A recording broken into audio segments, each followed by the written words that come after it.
friends, welcome to 3 days 3 topics. இன்னைக்கு நம்ம பார்க்க போறது 4 reuse ideas தான் வந்து பார்க்க போறோம். இந்த மாதிரி ரொம்ப அழுக்கா இருக்க தலகாணிக்கு உரை எப்படி தைக்கிறது, அது மட்டும் இல்லாம இந்த அழுக்கான தலகாணியை எப்படி புது தலகாணியா மாத்த போறோம் அப்படின்ற ஒரு 4 டிப்ஸ் தான் வந்து பார்க்க போறோம். நீங்க நம்ம சேனலுக்கு புதுசு அப்படின்னா வீடியோ ஃபுல்லா பாருங்க. பிடிச்சிருந்துச்சு அப்படின்னா மறக்காம நம்ம சேனலை சப்ஸ்கிரைப் பண்ணிக்கோங்க. கூடவே உங்க ஃப்ரெண்ட்ஸ் அண்ட் ரிலேட்டிவ்ஸ்க்கு ஷேர் பண்ணுங்க. இப்போ வாங்க வீடியோக்குள்ளவே ஒரு ஐடியாவா என்ன அப்படின்றத பார்க்கலாம். Idea number 1. ஃபர்ஸ்ட் ஐடியா என்ன அப்படின்றத பார்க்கலாம். இதுக்கு நான் எடுத்துருக்கிறது பார்த்தீங்க அப்படின்னா பட்ஸ் தான் நான் வந்து எடுத்திருக்கேன். 100 பீஸ் வந்து 9 rupees அப்படின்னு சூப்பர் மார்க்கெட்டில் வாங்கினேன். இப்போ அந்த பட்ஸை வந்து இந்த மாதிரி ஒரு அக்ரலிக் கலர்ஸ் நீங்கள் வச்சுருந்தீங்க அப்படின்னா அது மாதிரி ஃபஸ்ட்டு டிப் பண்ணிக்கோங்க. 2 பட்ஸும் படுற மாதிரி நல்லா வந்து டிப் பண்ணிக்கோங்க. சப்போஸ் உங்ககிட்ட அக்ரலிக் பெயிண்ட் இல்லை அப்படின்னா நீங்கள் வந்து நெயில் பாலிஷ் தாராளமாக யூஸ் பண்ணிக்கலாம். நெயில் பாலிஷும் இல்லை அப்படின்னா ப்ளூ இங்கு, ரெட் இங்கு, அது மாதிரி எது வேணாலும் நீங்கள் வந்து யூஸ் பண்ணிக்கலாம். என்கிட்ட கோல்டு கலர் அக்ரலிக் இல்லை அப்படின்றனால ஜஸ்ட் நான் வந்து கோல்டன் கலர் ஸ்ப்ரே வந்து பண்ணியிருக்கேன். ஆனால் வந்து அக்ரலிக் கலர் தான் நல்லா பெஸ்ட்டாக இருக்கும். இப்போ கட் பண்ணிவிட்டு மேலே இருக்கிற அந்த பட்ஸில் கொஞ்சமாக வந்து அந்த டியூப் இருக்கிற மாதிரி பார்த்து கட் பண்ணிக்கோங்க. இப்போ இதே மாதிரியே நான் எல்லா பீசஸையும் நான் வந்து கட் பண்ணி வச்சுருக்கேன். இப்போ கட் பண்ணதுக்கு அப்புறமா பார்த்தீங்க அப்படின்னா ஒரு 7 பீஸாக எடுத்து நல்லா நூல் போட்டு டைட்டாக வந்து கட்டிக்கோங்க. நீங்கள் நரம்பு வச்சுருந்தீங்க அப்படின்னா இன்னுமே பெஸ்ட்டு, வந்து விழுகாமல் இருக்கும். ஒரு 7 பீஸ் இல்லை 10 பீஸ், அது உங்களோட சாய்ஸ் தான். நல்லா உங்களுக்கு வந்து மொத்தமாக வேணும் அப்படின்னா ஒரு 10 அந்த மாதிரி வச்சுக்கலாம். நான் வந்து ஜஸ்ட் பாப்பாவுக்கு தான் வைக்க போகிறேன் அப்படின்றதுனால ஒரு 7 பீஸாக வச்சு இந்த மாதிரி நூல் போட்டு நல்லா வந்து கட்டிக்கிறேன். நான் கட்டுற நூல் வந்து இந்த மிஷினுக்குலாம் யூஸ் பண்ணுவோம்ல, அந்த நூலை வச்சு தான் கட்டியிருக்கேன். இப்போ இந்த மாதிரி 7 பிரித்து நான் வந்து ஒரு 8 பீஸ் பக்கம் ரெடி பண்ணி வச்சுருக்கேன். ஒரு ஊசியில் உள்ளன் நூலை கோத்துட்டு ஒத்த நூலாக வந்து கோத்துட்டு நம்ம செஞ்சு வச்ச அந்த பஞ்சாக இருக்கு இல்லையா, அதை வந்து இந்த மாதிரி சென்டரில் வந்து விட்டு ஃபுல்லாக வந்து அந்த 7 பீஸையும் நம்ம வந்து கோத்து எடுத்துக்கலாம். இதை பார்த்தோன்னே டிசைட் பண்ணியிருப்பீங்க இது என்ன அப்படின்னு. கண்டிப்பாக இது வந்து ஒரு ஹேர் அசசரி தான். இதை வந்து வெளியில் வந்து நம்ம 130 ரூபா 150 ரூபா கொடுத்து வாங்குறதுக்கு பதிலாக ஒரு 10 ரூபா இருந்துச்சு அப்படின்னா போதும். இதை ஈஸியாக நம்ம வீட்டிலே வந்து செஞ்சு முடிச்சிடலாம். அது உங்களுக்கு என்னென்ன கலரில் தேவைப்படுதோ அந்தந்த கலரில் நீங்கள் வந்து செஞ்சுக்கலாம். இதில் இன்னும் கொஞ்சம் பார்க்குறதுக்கு க்ரம்பிளாக வேணும் அப்படின்னு நினச்சிங்கன்னா அந்த ரவா இருக்கு இல்லையா, க்ளூ அப்ளை பண்ணிவிட்டு ரவாவில் டிப் பண்ணிவிட்டு அதுக்கப்புறம் கலர் பண்ணிங்க அப்படின்னா அது மேலே கொஞ்சம் பொறியாக இருக்கிற மாதிரி இருக்கும். ஒரு 4 பட்ஸ் வந்து நார்மலாக இருக்கிற மாதிரியும் 4 பட்ஸ் வந்து பொறியாக இருக்கிற மாதிரி நீங்கள் செஞ்சு வச்சுக்கலாம். இப்போ நான் 7 பீஸு வந்து கோத்து முடிச்சிட்டேன். அங்கங்கே ஒயிட் தெரிகிற மாதிரி இருக்குது அப்படின்றதுனால நான் திருப்பி வந்து கொஞ்சமாக வந்து கோல்டு ஸ்ப்ரே வந்து பண்ணிக்கிறேன். நம்ம டிப் பண்ணி எடுத்தோம் அப்படின்னா அந்த மாதிரி ஒயிட்டாக தெரியாது. ஸ்ப்ரேன்றதுனால கொஞ்சமாக அந்த மாதிரி தெரிகிற மாதிரி இருக்குது. நம்ம வந்து ப்ளூ இங்கு, ரெட் இங்கு, நெயில் பாலிஷ் இது மாதிரி டிப் பண்ணி எடுத்தோம் அப்படின்னா ரொம்ப சூப்பராக இருக்கும். இப்போ எல்லா அந்த பட்ஸும் ஒரே பக்கம் இருக்கிற மாதிரி பார்த்து நான் வந்து பெயிண்ட் பண்ணிவிட்டு அதை காய வச்சுட்டு பாப்பாவுக்கு எப்படி இருக்குன்னு போட்டு காட்டுறேன். இப்போ இந்த மாதிரி ஏதாவது ரிசப்ஷன், கல்யாணம் இல்லை வெளியில் ஏதாவது ஃபங்க்ஷன் அது மாதிரி போகிறோன்னா இது மாதிரி வைக்கிறது இப்போ ரொம்ப ஃபேஷன் ஆகிடுச்சு. இது மாதிரி மேலே ஒரு பன் மாதிரி போட்டுட்டு அதுக்கப்புறம் நம்ம செஞ்சு வச்சு அந்த இதை வச்சுட்டோம் அப்படின்னா இது வந்து கடையில் வாங்கின மாதிரி தான் இருக்கும். நம்ம பட்ஸில் செஞ்சோம் அப்படின்றது யாராலையும் நம்ப முடியாது. அந்த உள்ளன் நூலை அந்த மாதிரி கொண்டைய வச்சு ஃபுல்லாக வந்து சுற்றிட்டு நம்ம நார்மலாக எப்போதும் நாட் போடுவோம் இல்லையா, அந்த மாதிரி நாட் போட்டுட்டோம் அப்படின்னா பார்க்குறதுக்கு ரொம்பவே அழகாக இருக்கும். கொண்டைக்கு தான் அப்படி போடணும் அப்படின்னு கிடையாது.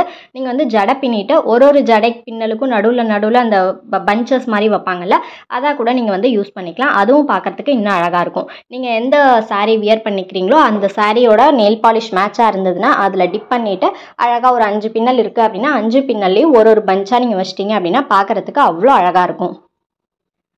இதுக்காக நம்ம செலவு பண்ணணும் அப்படின்னு அவசியம் கிடையாது. நான் முன்னாடியே சொன்ன மாதிரி பொறியாக வேணும் அப்படின்னா ரவாவில் டிப் பண்ணிவிட்டு நல்லா காஞ்சதுக்கப்புறம் பெயிண்ட் பண்ணிக்கோங்க. Idea number 2. நெக்ஸ்ட் ஐடியா என்னன்னு பார்க்கலாம். நிறைய பேர் வந்து எங்கள் பெட்டில் வந்து கட்டிலில் வந்துட்டு எந்த டிவைடர், ஷெல்ஃப் அது மாதிரி எதுவுமே இல்லை அப்படின்னு சொன்னீங்க. அவங்களுக்கான ஒரு சூப்பரான ஒரு டிப் தான். இதுக்கு நான் 2 கிளிப் தான் வந்து எடுத்திருக்கேன். துணி காய போடுற கிளிப்பு. பிளாஸ்டிக்காக இருந்துச்சுன்னா இன்னுமே பெஸ்ட்டு தான். இப்போ அதில் டபுள் சைட் டேப் வந்து நான் வந்து ஒட்டிக்கிறேன். ஒட்டிட்டு நீங்கள் எந்த இடத்துல ஹேங் பண்ணணும்னு நினைக்கிறீங்களோ ஃபஸ்ட்டு அந்த இடத்துல அந்த 2 கிளிப்பையும் இன்சர்ட் பண்ணிடுங்க. நிறைய பேர் டபுள் சைட் டேப் வந்து ஒட்ட மாட்டேதுன்னு சொல்கிறீங்க. அது வந்து சுண்ணாம்படிச்ச செவுரு அந்த மாதிரி இருக்கிற இடத்துல கண்டிப்பாக ஒட்டாது. டைல்ஸ், அதுக்கப்புறம் கண்ணாடி, ஃப்ரிட்ஜோட டோர் இது மாதிரி இடத்துல நல்லாவே வந்து ஸ்டிக் ஆகும். நல்லா தொடச்சி விட்டுட்டு ஒட்டிட்டு ஒரு 10 நிமிஷம் ஒரு 20 நிமிஷமாவது காய வச்சுட்டு அதுக்கப்புறம் நீங்கள் வந்து வெயிட் வைக்க ஆரம்பிக்கலாம். இப்போது அந்த 2 கிளிப்லேயுமே உங்ககிட்ட மொபைல் பாக்ஸ் இருந்துச்சு அப்படின்னா மொபைல் பாக்ஸ் யூஸ் பண்ணிக்கலாம். இல்லை இது மாதிரி ட்ரே ஏதாவது வச்சுருந்தீங்க அப்படின்னா ட்ரே வந்து யூஸ் பண்ணிக்கலாம். ஃப்ரிட்ஜு ஓரத்தில் இந்த மாதிரி ஃபிக்ஸ் பண்ணிட்டீங்க அப்படின்னா பென், அதுக்கப்புறம் பேக்கிங் சோடா, இது என்னென்னலாம் வைக்கணுமோ நீங்கள் வந்து வச்சுக்கலாம். இல்லை ஷோஃபா கடியில் பின்னாடி வந்து செட் பண்ணிங்க அப்படின்னா ரிமோட்லாம் நீங்கள் வந்து வச்சுக்கலாம். கட்டிலில் வந்து வச்சிங்க அப்படின்னா ஏசி ரிமோட்டு, அதுக்கப்புறம் கண்ணாடி, புக்கு அது மாதிரி எது வேணாலும் நீங்கள் ஸ்டோர் பண்ணிக்கலாம். Idea number 3. நெக்ஸ்ட் ஐடியா என்னன்னு பார்க்கலாம். இது வந்து பார்த்தீங்க அப்படின்னா பாப்பாவுக்கு அட்டை போட்டு முடிச்சதுக்கப்புறம் அந்த அட்டை முடிஞ்சதுக்கப்புறம் இருக்கிற அந்த ரோலை தான் நான் வந்து எடுத்து வச்சுருக்கேன். இப்போது இதை என்னவா யூஸ் பண்ணலான்னு பார்க்கலாம். இப்போது இந்த ரோலை நம்ம ஒரு விரல் நீளத்துக்கு ஒரு எத்தனை பீஸ் வருதோ அத்தனை பீஸ் வந்து கட் பண்ணி எடுத்து வச்சுக்கோங்க. சப்போஸ் இந்த ரோல் உங்ககிட்ட இல்லைன்னு நினச்சிங்க அப்படின்னா கேலண்டர் அட்டையவோ இல்லை வந்து நியூஸ் பேப்பரையோ இந்த மாதிரி ரோல் மாதிரி சுருட்டி செலோட்டை போட்டு ஒட்டிட்டு இது மாதிரி கட் பண்ணி எடுத்து வச்சுக்கோங்க. கேலண்டர் அட்டை பெஸ்ட்டாக இருக்கும், நல்லா வளவளன்னு இருக்க கேலண்டர் அட்டை. இதை வந்து நம்ம ஸ்க்ரீனில் தான் வந்து போட போகிறோம். இந்த மாதிரி ஒட்டிட்டு வராமல் இருக்கிறதுக்காக தான் இதை வந்து யூஸ் பண்ண போகிறேன். இப்போ இந்த ஸ்க்ரீனை வந்து நான் கையில் வந்து கழட்டி எடுத்து வச்சிட்டேன். எடுத்துகிட்டு நம்ம எப்போதும் போல் அந்த கம்பியோ இல்லை நீங்கள் வந்து நூல் போட்டு கட்டியிருக்கீங்க எதுனாலும் அந்த மாதிரி கட்டிட்டு அந்த நூலில் வந்து நம்ம கட் பண்ணி வச்சுருக்க அந்த பீசஸை வந்து எல்லாத்தையும் உள்ளே வந்து ஒன்று ஒன்றா வந்து இன்சர்ட் பண்ணிக்கலாம். இப்போது இன்சர்ட் பண்ணி முடிச்சுட்டு ஒரு கேப்புக்கும் இடையில, அதாவது அந்த 2 வளையம் மாதிரி இருக்குல்ல, அந்த ஒரு வளையத்துக்கும் இடையில நம்ம கட் பண்ணி வச்சு அந்த பீஸை வந்து போட்டுட்டோம் அப்படின்னா அது வந்து நம்ம ஸ்க்ரீன் வந்து நல்லா ஃப்ளிட் இருக்கிற மாதிரி, அதாவது சாரியில் எப்படி ஃப்ளிட் இருக்குமோ இருக்கிற மாதிரி இருக்கும்.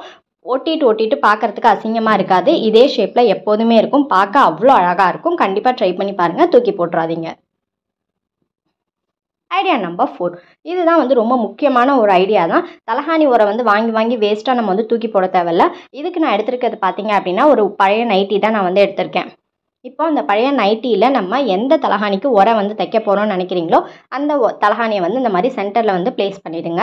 ப்ளேஸ் பண்ணிவிட்டு 4 பக்கமும் கேப் இருக்கிற மாதிரி, ஒரு கை அளவுக்கு கேப் இருக்கிற மாதிரி 4 சைடும் வந்து கட் பண்ணி எடுத்துக்கோங்க.